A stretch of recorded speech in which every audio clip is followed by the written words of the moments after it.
শোনেন ভাই, ফেরিতে ওঠার সময় কখনো গাড়ির ভেতর বসে থাকবেন না, কারণ কোনো দুর্ঘটনা ঘটলে বের হওয়ার কোনো পথ পাওয়া যায় না।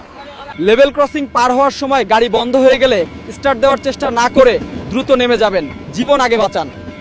পাম্পে গ্যাস নেওয়ার সময় অলসতা না করে গাড়ি থেকে নেমে দূরে দাঁড়াবেন। সিলিন্ডার বিস্ফোরণ হলে তখন কিন্তু আর আফসোসের সময় পাবেন না। বেশি তাড়াহুড়া করে কখনো ট্রেনের ছাদে উঠতে যাবেন না। একটু ভুলের কারণে বৈদ্যুতিক তারে জড়িয়ে বা নিচে পড়ে আপনার সারা জীবনের কান্না হতে পারে। লঞ্চ ঘাট ছেড়ে দিলে কখনো লাফ দিয়ে ওঠার চেষ্টা করবেন না। পা পিছলে লঞ্চ আর পন্টুনের মাঝে পড়ে গেলে বাঁচার আর কোনো সুযোগ থাকে না।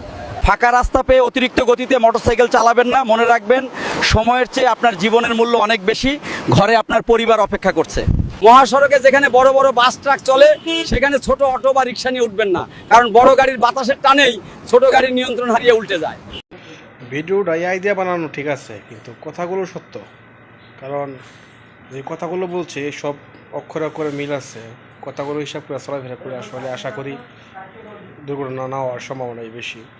তো সময়ের চেয়ে জীবনের মূল্য বেশি, এটাই বাস্তব। আশা করি ভালো থাকবেন। দোয়া ভালোবাসা রইল। আসসালামু আলাইকুম।